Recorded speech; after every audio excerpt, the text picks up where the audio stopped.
Buenas noches para todos, somos Expedientes Médicos, medicina basada en la evidencia. Gracias por acompañarnos en el lanzamiento del programa científico nacional e internacional de urgencias y medicina interna, estructurado con 8 módulos y 32 videoconferencias.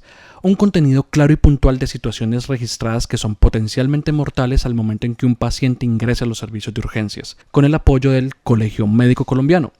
Iniciamos de esta manera con el módulo 1, evaluación del paciente neurológico. Nos acompaña en esta hora el doctor José Mauricio Cárdenas Prieto, neurólogo clínico de la Universidad CES, con el primer tema, enfoque del paciente con epilepsia en el servicio de urgencias. Doctor, gracias por acompañarnos en esta hora y bienvenidos a Expedientes Médicos.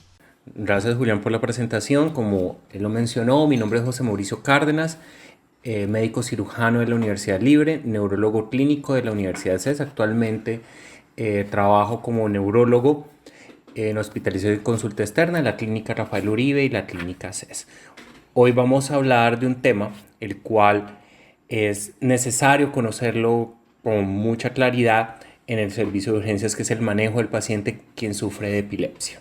No todo lo que chapalea es epilepsia, ni toda la epilepsia es chapalea. Aquí vemos la primera imagen, vemos, eso fue los múltiples casos que se tuvieron posterior a la inyección, a la vacuna del papilomavirus, que muchas mujeres presentaban movimientos anormales, los cuales después de un gran análisis se dieron cuenta que eran eventos paroxísticos no epileptogénicos de origen psicógeno, los cuales no eran epilepsia, no eran crisis ictales, pero simulaban estas.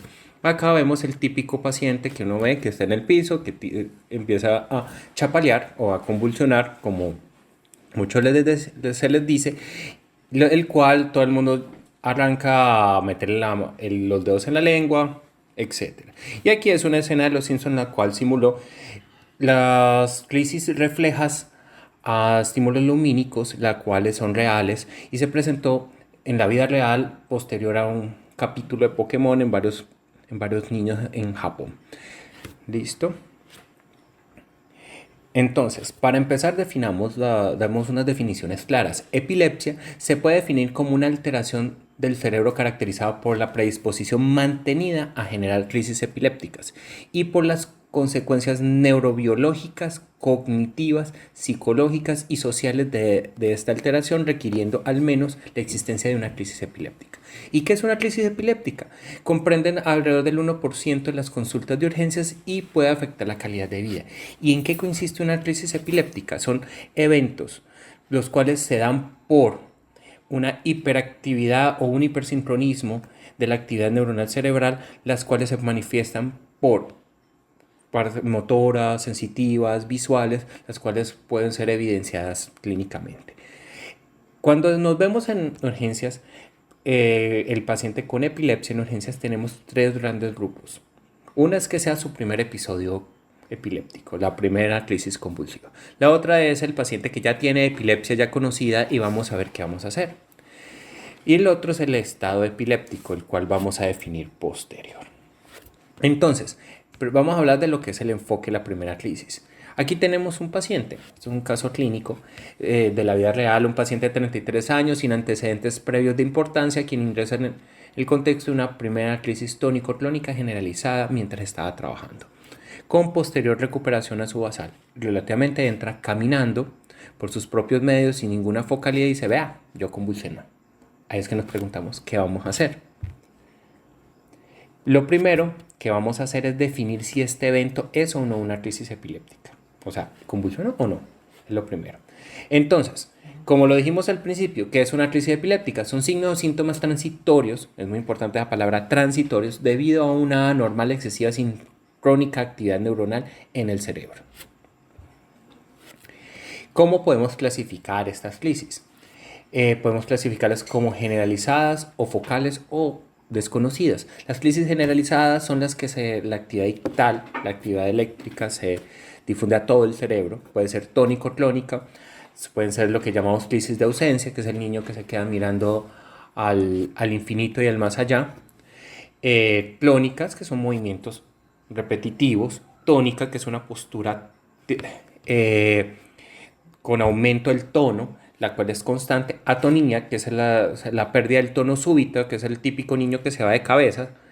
Estos niños son, por lo general, son crisis muy difíciles de manejo y uno los ve con casquito para que cada vez que se caigan no se den en la cabeza. Y las mioclonías, que son saltos así, asincrónicos, irregulares. Todos hemos tenido alguna vez una mioclonía. La típica es cuando uno se está quedando dormido en una clase, entonces le salta una pierna, o el hipo es otro ejemplo de mioclonía.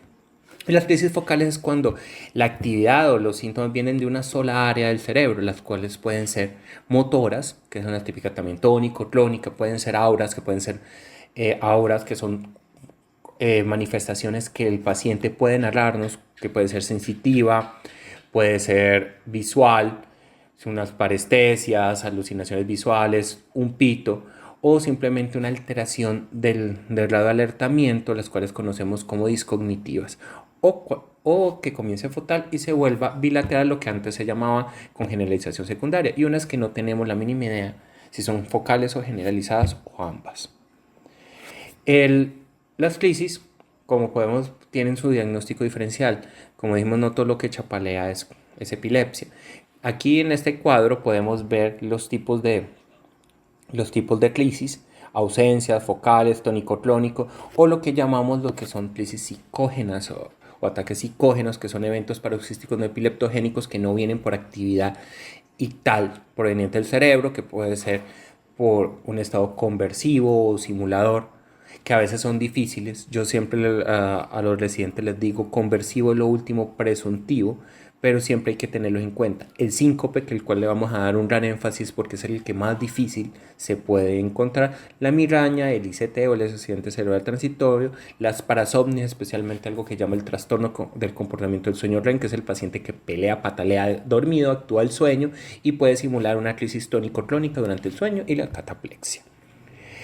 Aquí entonces, por lo general este paciente que nos llegó nos dijo que había convulsionado, pero a veces lo encontraba en el piso. No sabemos qué pasó. Por lo general el diagnóstico diferencial más frecuente es con el síncope. Entonces hay cosas que nos pueden indicar que es síncope, otras que nos pueden indicar que es crisis.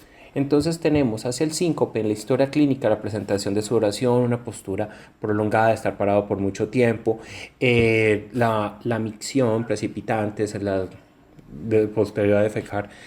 Yo por lo general les recuerdo el típico síncope situacional, el cual es todos los hombres alrededor de los 15, 16 años se han levantado en un estado un poquito incómodo en el cual están izando bandera.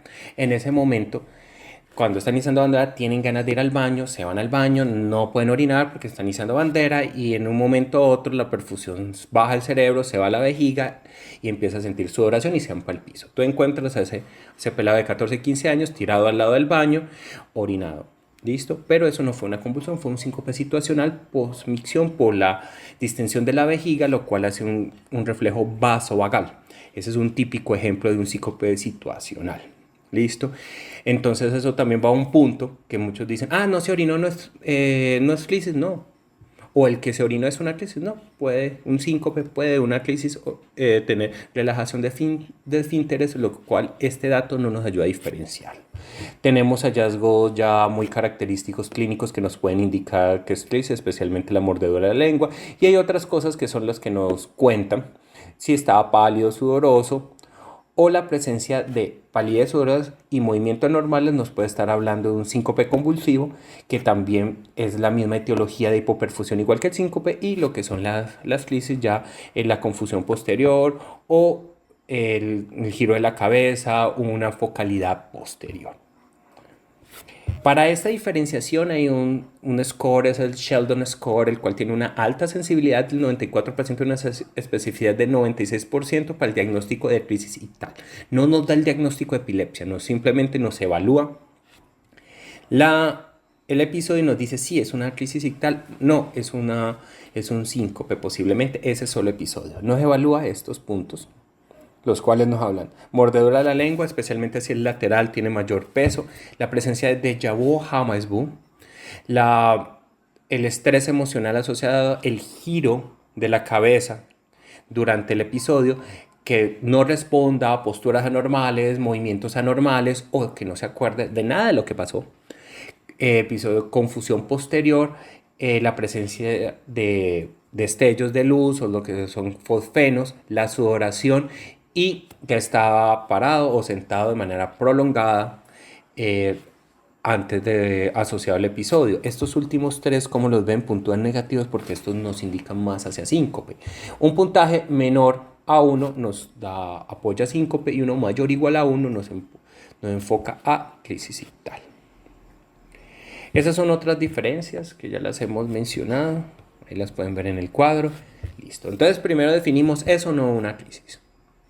Ya cuando definimos qué es una crisis ictal, ya vamos a clasificar qué tipo de primera crisis es. Entonces se puede clasificar en crisis sintomática aguda, que es cuando es un proceso, una injuria cerebral aguda, como una encefalitis, una infección, una hemorragia subaracnoidea, una ACV isquémico o una ACV hemorrágico. Lo que son crisis provocadas, que es un insulto o una alteración aguda, pero es sistémica, no directamente el sistema nervioso central, típico la alteración hidroelectrolítica, teniendo mucha énfasis en el sodio, en el calcio, que son los que más te das, especialmente hipo o hipernatremia. Las infecciones o algunos medicamentos pueden bajar el umbral convulsivo. La crisis sintomática remota, que es el paciente que presenta una crisis en contexto de tener una lesión previa o preexistente del sistema nervioso central o una enfermedad progresiva del sistema nervioso central. Y las crisis no provocadas, que son las que no tienen ninguna etiología aguda y no tienen nada que nos los explique en ese momento. Provocada o no provocada. ¿Por qué es importante diferenciarlas? Porque entre el 25 al 30% de las crisis son provocadas o sintomáticas agudas, las cuales tienen una mayor mortalidad y el enfoque y el tratamiento es especialmente la causa que les desencadenó. Puede ser, como vimos, todas lesiones cerebrales agudas, alteración electrolítica, tóxico, hipoglicemia, no olvidar la glucometría nos puede dar la respuesta, drogas convulsivantes o el TEC. Especialmente severo en las primeras semanas. Y lo importante es que el riesgo de que estas crisis que son provocadas o las causen epilepsia, desencadenen epilepsia, es menos del 3%. También por eso es importante diferenciarlas. Aquí hay otras cosas, está el alcohol, tanto la ingesta y la ausencia de esta, la abstinencia. Y ahí vemos otras alteraciones metabólicas para tener en cuenta. Este cuadro me gusta mucho porque nos ayuda a diferenciar, este es de la guía de epilepsia española. Me gusta mucho ya que nos toca las diferentes situaciones agudas, las cuales pueden ser con el tiempo de evolución una sintomática remota. Por ejemplo, el TEC en su primera semana se considera sintomática aguda. Ya después de la otra de la primera semana se considera ya sintomática remota, igual que el ACV isquémico. Los tumores pueden ser la primera manifestación su primera manifestación puede ser una crisis. Las infecciones, las neuroinfecciones tanto bacterianas y virales se considera sintomática aguda en el contexto de la infección.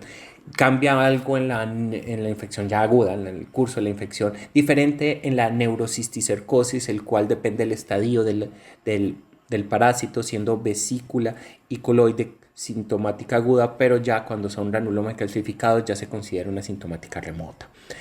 La tuberculosis, abscesos, ahí podemos ver cuándo considerar lo uno y lo otro, pero voy a dar énfasis especialmente acá, las alteraciones metabólicas. Es muy importante tener en cuenta porque no es cualquier hiponatremia, cualquier hipocalcemia, cualquier hipomagnesemia. Es para yo decir definitivamente, esta crisis fue por una hiponatremia, necesitamos que el sodio esté por debajo de 115. En alteraciones de la glucosa, para echarle la culpa a la alteración de la glucosa, una glucosa menor a 36 o mayor de 450. Y ahí vemos las otras alteraciones hidroelectrolíticas.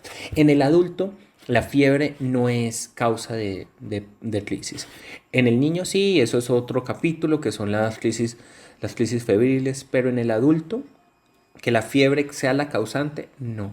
Ya hay que ver si hay una infección asociada, una sepsia asociada, o simplemente fue lo que bajó el umbral convulsivo, pero no le puede echar la culpa a la fiebre por sí misma de la presencia de la crisis. Y en las enfermedades autoinmunes mientras está en la fase activa. Entonces, ya definimos qué tipo de crisis es. Si es una crisis provocada o sintomática aguda, vamos a tratar la causa. Se puede utilizar anticonvulsivantes mientras se resuelve la injuria aguda para evitar la recurrencia y ya posterior uno evalúa si lo deja o no. Se tiene que dejar mientras está el proceso agudo, o sea que varía el tiempo dependiendo de la causa que haya desencadenado la crisis. Recuerda, tiene que haber presentado una crisis para ponerle anticonvulsivante. La única indicación de profilaxis primaria anticonvulsivante que tiene evidencia es el TEC severo en la primera semana. Listo. Lo otro ya es verificar si tiene o no epilepsia. ¿Listo? Al cual es el que vamos a definir si le damos o no tratamiento. ¿Ok? La epilepsia, como lo habíamos dicho, es un trastorno cerebral caracterizado por la predisposición duradera de generar crisis epilépticas y con consecuencias sociales, neurobiológicas, cognitivas y psicológicas. Pero, como habíamos dicho, se requiere al menos una crisis epiléptica. Ya traducido esto de una forma operacional para hacerlo más fácil y entendible, se dice que epilepsia es al menos 2 crisis no provocadas separadas entre sí por 24 horas o una crisis no provocada con una probabilidad de recurrencia de crisis alta, la cual está al menos del 60%, o un síndrome epiléptico, que ya esos son las crisis en los niños, que están las ausencias infantiles, mioclonía juvenil, rolándica. ¿Por qué los síndromes epilépticos? Porque se considera que cuando uno ve el primer crisis de un síndrome epiléptico ya han pasado otros y no nos hemos dado cuenta. Para definir de que vamos a darle a quién le vamos a dar anticonvulsivante o no, si ha presentado 2 crisis, pues ya ahí está sencillo, se le tiene que dar un anticonvulsivante, pero aquí vemos qué vamos a hacer con esas crisis no provocadas, cuando hay un riesgo mayor del 60%, eso está bien descrito. Se dice que pacientes que tengan una lesión previa, o sea, la sintomática remota, anomalías epileptiformes, o sea, actividad epileptiforme, que ahora vamos a verla, o las anomalías significativas en neuroimagen, que son pacientes con gran atrofia, microangiopatía, los cuales presentan crisis y se puede decir que toda esa alteración pudo haber desencadenado o crisis nocturnas durante el sueño, siendo las 2 primeras un nivel A de evidencia y las otras 2 un nivel B de evidencia. Aquí en este gráfico vemos que el mayor riesgo de recurrencias, especialmente en los primeros 2 años, de ahí se estabiliza hasta los 5 años. O sea que si una persona presentó una crisis hace 10 años y aunque tuviera alto riesgo, si ya no recurrió, ya pues la probabilidad que recurra es mucho más baja. Listo, pero sí, especialmente el principal riesgo es en los primeros 2 años. Aquí vemos el riesgo relativo de cada una de las situaciones que vimos anteriormente. Por ejemplo, la lesión cerebral previa tiene un RR de 2.5, 55, o sea que tiene 2.5 veces mayor riesgo de presentar crisis al cual no la tenga. Igual el electroencefalograma con actividad epileptiforme 2.16, una neuroimagen anormal 2.44 y crisis nocturna 2.1. ¿Listo? Estos son unos ejemplos de crisis crisis sintomática remota. Aquí tenemos las secuelas de una ACV, tenemos unas secuelas de un TEC, aquí tenemos unos vellos, una neurocisticercosis, pero aquí tenemos tanto unas fases agudas y unas fases ya más crónicas. Tenemos unas vesiculares, unas lesiones vesiculares, pero aquí vemos unas calcificaciones las cuales ya se considera sintomática remota. Y este es un tumor, un glioblastoma multiforme. Este es simplemente un electroencefalograma. Yo sé que enseñar el electroencefalograma nosotros nos demoramos alrededor de 3 meses, pero lo importante es que interpreten lo que les reportan. Cuando hablan de punta onda lenta o actividad epileptiforme es cuando la consideramos de alto riesgo. Aquí tenemos un ejemplo de una actividad típica de 3 Hz, punta onda lenta, que es el típico de las ausencias. O aquí vemos una crisis focal, de inicio focal, parietal izquierda. Entonces, ya vimos que si vamos a ver si es epilepsia o no.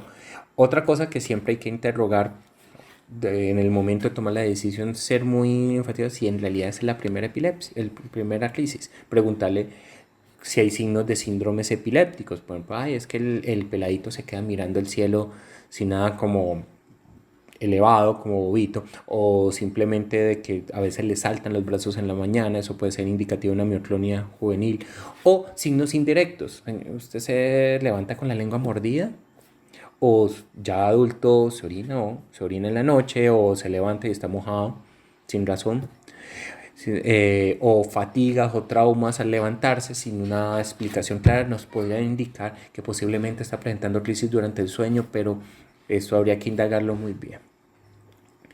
Otras consideraciones para tener en cuenta al dar tratamiento. Siempre no es lo mismo no darle tratamiento a una persona que pues una persona que está en la casa, que no tiene actividades de riesgo, a una persona que limpia los vidrios como desde la Torre Colpatria por afuera. Ese man le ocurre la crisis, se le acabó la vida, pues, o que ahí colgando, chapaleando, azotándose en la ventana. Diferente al de la casa, que la segunda crisis puede estar acostado, hay menos riesgo de trauma. La edad es muy diferente, que le recurre a una persona de 44 años o a una persona de 80 y piola, que una caída puede indicar fracturas de cadera o comorbilidades, por ejemplo la presencia de aneurismas cerebrales o aneurisma de la aorta, en los cuales son pacientes que no pueden hacer valsalva y la presencia durante la crisis pueden hacer valsalva, entonces uno prefiere darles tratamiento aunque no tengan un alto riesgo por las siguientes anteriores indicaciones. ¿Qué anticonvulsivante? En este momento la mayoría de anticonvulsivantes están en el POS. Listo, con el diagnóstico de epilepsia son muy pocos los que no podemos dar, pero no es la elección del anticonvulsivante, no es como a todo el mundo, no es fenitoína para todo el mundo, no, tienen que elegirlo, es difícil, pero se tiene que seleccionar la persona adecuada, el medicamento adecuado. ¿Cómo lo seleccionas? Tipo de crisis, mecanismo de acción, el paciente, interacciones, contraindicaciones, efectos adversos, comorbilidad y disponibilidad. No es diferente darle un medicamento a un paciente que vive en Cali al que vive por allá en el pueblito donde a duras penas llega el agua, ya que lo importante es la continuidad del medicamento. Dependiendo del tipo de crisis, si es generalizada, el valproato es la mejor opción, el ácido valproico, y si es focal, la carbamazepina o la lamotrigina. ¿Listo? Teniendo en cuenta que estos dos hay que titularlos muy bien. ¿Listo? Este es un dicho que se lo escuchaba mucho a un profesor que decía: un médico del montón sabe qué fármaco utilizar para tratar una enfermedad. Un buen médico conoce la dosis de los medicamentos. Un médico excelente sabe de los efectos adversos, pero un médico excepcional es el que conoce interacciones medicamentosas. Es importante conocer las interacciones de los medicamentos que uno más frecuente usa. Si ustedes no manejan mucho anticonvulsivantes, pues posiblemente no los conozcan, pero sí tenerlos en cuenta en el momento de formularlos. Un claro ejemplo son la fenitoína con la warfarina. La fenitoína es un inductor enzimático y nunca va a permitir que obtengas niveles adecuados de warfarina, y eso va a tener sus implicaciones clínicas. Aquí están los diferentes mecanismos de acción, yo no voy a parar en cada uno, y aquí está la vía de eliminación de cada uno para tener en cuenta. Por ejemplo, los pacientes con cirrosis, por nada del mundo pensar en colocarle valproato, no considerar fenitoína. En los pacientes con falla renal, por ejemplo la lacosamida y el levetiracetam, tienen que ser ajustados. El gabapentin y la pregabalina, que en epilepsia no lo utilizan mucho, pero sí para dolor neuropático, tienen una alarma por el alto riesgo de toxicidad. Listo. Así fue el enfoque en la primera crisis y definir si le vamos a dar tratamiento o no. Ya ahora es el paciente que nos llega, que ya conocemos que tiene epilepsia. Este paciente relativamente es un poco más sencillo de manejar porque es un algoritmo simplemente para saber qué hacer. Entonces este es un típico ejemplo: un paciente de 50 años con antecedente de epilepsia focal estructurada de manejo con ácido valproico 250 cada 8 horas, con poca adherencia por gastritis, con frecuencia de 2 crisis al mes. Ingresa por una nueva crisis focal con generalización secundaria, la cual cede espontáneamente. Entonces este paciente también entró limándose la uña diciendo: vea, convulsioné. ¿Qué es lo que vamos a mirar? Primero, ver que, según la historia, saber qué tipo de epilepsia tiene, por si vamos a tener que hacer alguna modificación. Ya habíamos hablado de los tipos de crisis, que son focal, generalizada y desconocida, y las epilepsias las podemos considerar focal, generalizada, combinada o de origen desconocido, y de ahí ya la etiología según lo que ya el conocimiento tengamos. Por lo general esta parte está en la historia clínica del paciente, no lo va a manifestar, es que él tiene un accidente previo, o es que le sacaron un tumor, o es que es una epilepsia la cual está asociada a todos los primitos tiene, o es por un proceso infeccioso crónico, o son por alteraciones metabólicas, o es porque tiene una enfermedad inmune, o no se sabe. ¿Listo? ¿Y qué es lo que vamos a hacer? Entonces tenemos el paciente con la epilepsia conocida, está tomando anticonvulsivantes. ¿Cuáles son las dos razones por las que nos van a ingresar? Ya tenemos, nuestro paciente entró por recurrencia a crisis, pero la otra opción es que venga por efectos adversos.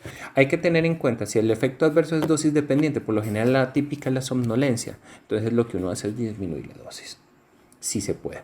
O idiosincráticas por lo general suelen ser más severas. Ahí entra la anafilaxis o entran pitos en los oídos o lo que es la hipertrofia gingival, caída del cabello, las alergias por las cuales se tiene que valorar si se retira o se cambia el anticonvulsivante y se da tratamiento sintomático a lo que está. Pero si el paciente viene por una crisis, hay que preguntar, ¿esta es su frecuencia habitual? ¿Usted siempre convulsiona así? Si la respuesta es sí, es bueno, usted está bien. Revisen que no haya nada que lo haya descompensado. Siempre cuando un paciente que sufre de epilepsia ingresa por presentar una nueva crisis, evaluar que no haya nada que lo haya descompensado, que no tenga una infección urinaria, una alteración hidroelectrolítica, esté deshidratado o es que no está tomando bien el medicamento. Y si todo lo evalúan y está bien y dice la frecuencia habitual, simplemente continúe y vaya donde el neurólogo. Adelante en la cita con el neurólogo. Pero si hay aumento en la frecuencia habitual, también evalúen de que no haya nada que lo haya descompensado. Si el paciente no se estaba tomando el medicamento o no estaba tomando el medicamento, ya sea porque no quiere o es desjuiciado o simplemente le estaba cayendo mal, entonces lo que hay que darle es el medicamento. Pero si estaba con efectos adversos como nuestro paciente, lo ideal sería cambiárselo por otro anticonvulsivante. Pero si el paciente estaba juicioso, evalúa saber si está a qué dosis, si estamos a la dosis mínima o máxima, se le aumentaría la dosis o se le añadiría otro medicamento. Aquí simplemente es que están los efectos adversos de los principales anticonvulsivantes. Ahí les queda cada uno de los anticonvulsivantes más frecuentes, hasta algunos que todavía no tenemos, flicarbazepina, etosusamida, que no tenemos acá, pero aquí está en la lista de los efectos adversos más frecuentes. Y ya terminando, ya quedaría lo último, que es el estado epiléptico. Todo lo que ellos se llaman en neurología como estado es lo que dura más tiempo de lo que suele durar. Entonces, ¿cuál es la definición? En mayores de 5 años de adultos, la operacional, al menos 5 minutos de convulsión continua o 2 o más convulsiones o crisis, entre las cuales la recuperación de la conciencia es incompleta. El tradicional se decía que más de 30 minutos, pero se decidió no tomar este tiempo porque ya en ese momento ya hay cambios que son irreversibles, y en menores de 5 años se aumenta a 10 minutos, pero estamos hablando en adultos. La epidemiología, una incidencia entre 10 en 100.000 a 40 por 100.000 habitantes. Los dos picos son los más pollos a los 10 años y a los 50 años. El 30% puede ser el debut de la epilepsia y por lo general no tiene antecedente de epilepsia, la etiología es sintomática aguda, o sea, una lesión directa del sistema nervioso central. Hay un término que hay que tener en cuenta, que son las crisis ictales repetitivas de manera aguda. Son pacientes que ya sufren de epilepsia y presentan un aumento abrupto de la frecuencia, presentando múltiples durante el día, pero sin cumplir criterios de estatus, que son en menos de 24 horas, pero estos tienen alto riesgo de escalonar la severidad y conducir a un estado epiléptico. Tienen igual riesgo del daño neuronal que las crisis prolongadas y requieren una rápida intervención para que no vayan a terminar en un estatus epiléptico. La etiología, como lo dijimos, son especialmente las causas de sintomática aguda, cualquier lesión o noxa del sistema nervioso central o algunas causas crónicas descompensadas como ya un tumor conocido, enfermedades previas como malformaciones vasculares, anomalías del desarrollo o enfermedades neurodegenerativas que están alterando el cerebro, o la simple historia de epilepsia que una de las principales causas de estatus epiléptico en Colombia son los pacientes con historia epiléptica, pero que no reciben los medicamentos. ¿Listo?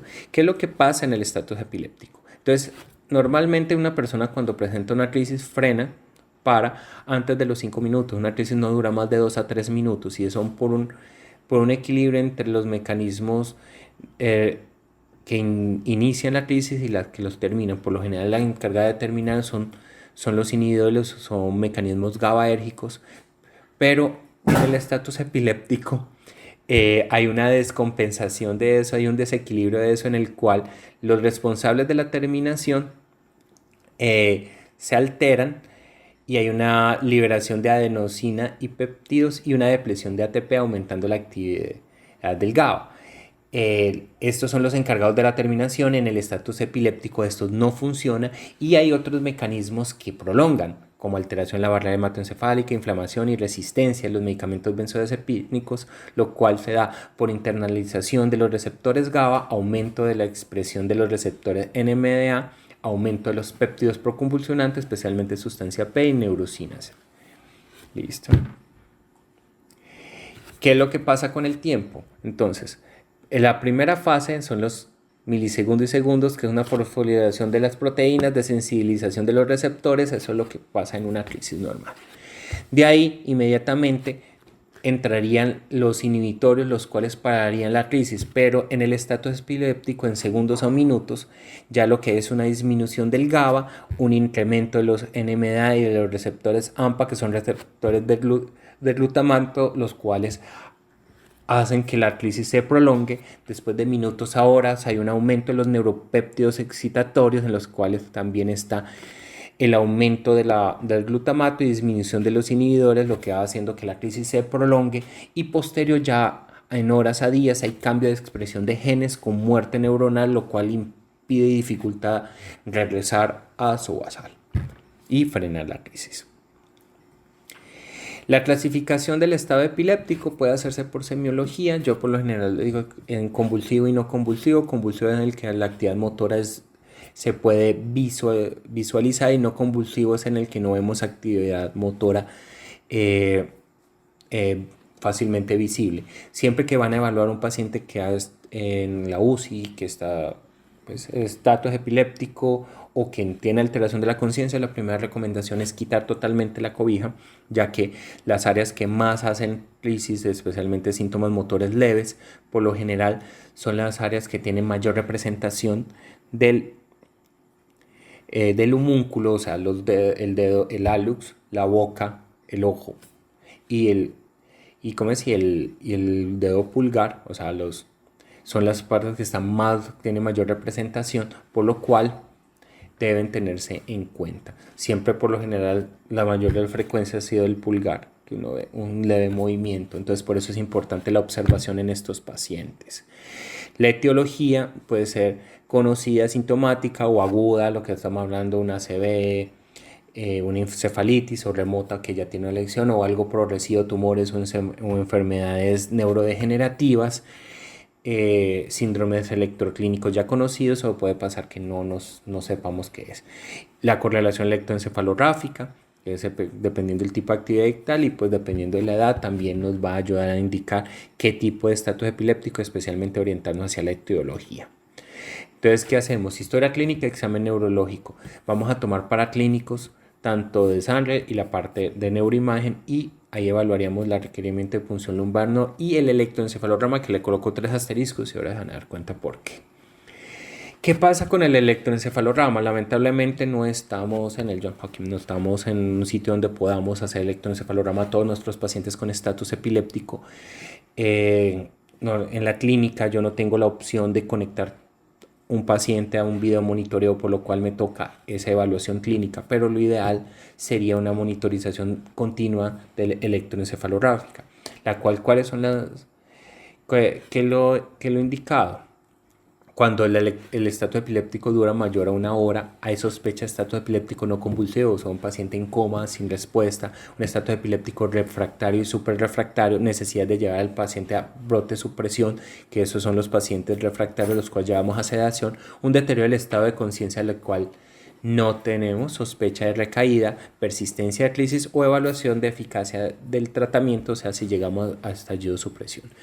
Lo ideal es de que para detectar crisis, especialmente en el estatus epiléptico no convulsivo, lo ideal es entre más tiempo esté monitorizado mejor, como lo vemos acá, entre 6 a 12 horas se puede detectar en un 82%, pero si subimos a 48 a 96 horas, casi un 96% de detección. Entonces, ¿qué vamos a hacer? Tenemos el paciente que está en estatus epiléptico. Lo primero que vamos a poner, es el tratamiento. Todo el estudio que se hace de manera paralela mientras vamos tratando. Lo primero que se va a hacer es poner una benzodiazepina. En todos los artículos van a leer lorazepam, pero en Colombia no tenemos lorazepam, entonces nosotros podemos escoger diazepam o midazolam. Midazolam se puede colocar intramuscular, lo cual es un beneficio, ya que estos pacientes por lo general no llegan, ay, vea, canalíceme antes de convulsionar. Le puedes aplicar 10 miligramos intramuscular a mayores de 40 kilos, a menores de 40 kilos 5 miligramos, pero si ya está canalizado puede ser diazepam 5 miligramos endovenoso o 20 miligramos rectal. Pare o no pare la crisis, ahí podemos iniciar un anticonvulsivante, puede ser fenitoína o ácido valproico, o podría ponerse levetiracetam, el cual no está en el algoritmo. Fenitoína entre 15 a 20 miligramos por kilo. Recuerda que la fenitoína se tiene que pasar lento para evitar flebitis, hipotensión y bradicardia. Y el ácido valproico que puede poner entre 20 a 60 miligramos, aquí lo ponen 40 miligramos por kilo endovenoso. Y el levetiracetam que puede ser un ramo o 20 miligramos por kilo endovenoso. Cuando ponemos ahí el anticonvulsivante, al terminar la infusión, si persiste la crisis, es lo que ya llamamos un estatus epiléptico refractario, lo cual es la persistencia de crisis después de haber dado una benzodiazepina y un anticonvulsivante a dosis adecuada. Ahí ya tenemos dos opciones. Si es convulsivo o no convulsivo con una gran alteración de la conciencia, ya pasaríamos a sedarlo, y lo que se indica sedarlo es hay que proteger vía aérea con una intubación orotraqueal. Pero si es un no convulsivo con algo de alteración, con algo de preservación del estado de conciencia, podríamos evaluar si no lo sedamos, si simplemente damos anticonvulsivantes a dosis alta, y aquí tenemos varios anticonvulsivantes que se pueden dar. Esto no es de que se dio y se dejó ahí, sino que simplemente se vuelve a reevaluar, y si vemos que se deteriora o persiste las crisis, lo que podemos ahí ya es continuar a sedarlo. ¿Con qué se puede sedar? Midazolam, propofol, la primera línea, especialmente porque estos tienen mayor afinidad por los receptores GABA, los pocos que hay. Entonces, midazolam 0.2 miligramos kilogramo, se hace una carga y se deja una infusión continua, la cual está la dosis de 0.1 a 2 miligramos kilogramo hora, o el propofol, que es la leche amarilla, la leche blanca, la lechita de Michael Jackson, con lo cual él terminó al final de su vida. Si ya después de la sedación con uno de estos dos han pasado 24 o 48 horas, si a pesar de llegar a estar con la sedación y persisten las crisis, o al suspender la sedación persisten las crisis, se considera un estatus epiléptico suprarrefractario, por lo cual podemos escalonar a ketamina o a pentobarbital. Listo. Si aquí ya es un estatus epiléptico no persiste, ya es bueno empezar a hablar sobre pronóstico y alto riesgo de fallecer, especialmente si no hemos encontrado causa, la cual se debe estar tratando en paralelo. Entonces, el estatus epiléptico refractario, que fue el que definimos ahora. Este score es el STESS score es muy bueno, especialmente porque estamos ante una entidad grave, la cual tenemos que hablar del pronóstico, si es favorable o no. Por lo general, un score favorable entre 0 y 2 y desfavorable entre 3 y 6, lo cual un STESS menor de 2 tiene un valor predictivo negativo del 100% para mortalidad, inducción de coma y pobre pronóstico en neurología del alta. Listo.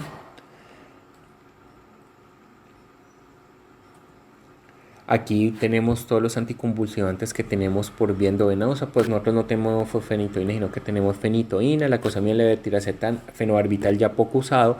El topiramato también se puede utilizar por sonda vesica, sonda nasoyeyunal.